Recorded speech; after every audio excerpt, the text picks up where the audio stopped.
Most people don't think about energy independence until something stops working. The lights go out. The power grid fails. Energy prices suddenly rise. And in that moment, something becomes very clear. The systems we rely on every day aren't fully under our control. And that realization is exactly why energy independence is becoming more important. But this shift isn't just happening because of rare events. It's happening because of how modern energy systems are structured. Most households today are deeply connected to centralized energy networks. Electricity comes from far away. Fuel is distributed through complex supply chains. Pricing is influenced by factors most people never see. And while this system works most of the time, it also creates a hidden dependency. Because when your energy depends on external systems, your stability depends on them too. And that's where the problem begins to surface. Over time, small disruptions start to add up. Power outages become more noticeable. Energy costs become less predictable.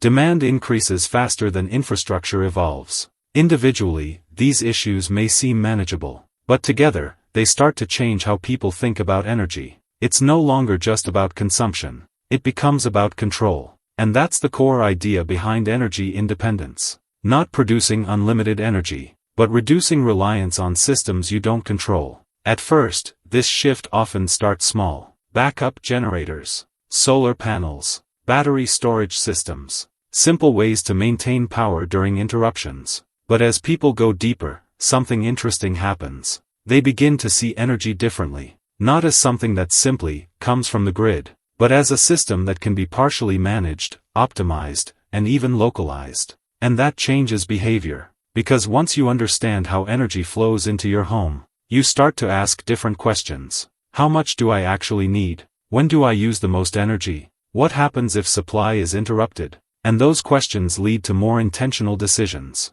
Some people reduce consumption. Others invest in alternative systems. Many combine multiple approaches. Not to disconnect completely, but to gain flexibility. And flexibility is where independence really begins. Because full independence isn't always practical, but partial independence can make a significant difference. It can mean having power during outages. It can mean reducing long-term costs. It can mean having options when conditions change. And in a world where uncertainty is increasing, options become valuable. There's also a broader shift happening beyond individual homes. Communities are exploring decentralized energy models. Small-scale systems, local generation, shared resources, not to replace large systems entirely, but to reduce pressure on them. And that reflects a deeper change in thinking.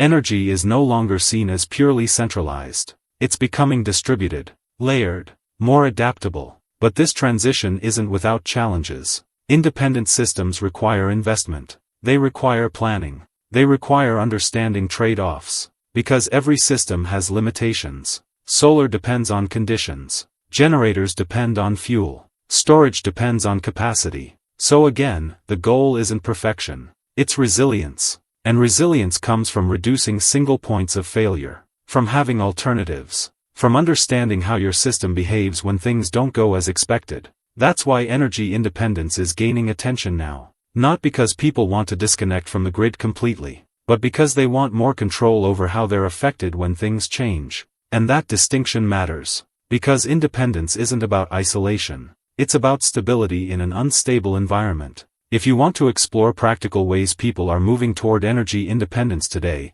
there's a structured breakdown in the description. You can also find a step-by-step framework to evaluate which solutions make sense based on your specific situation. And as always, the goal isn't to push a single solution. It's to understand the shift clearly enough that you can respond to it in a way that actually works for you.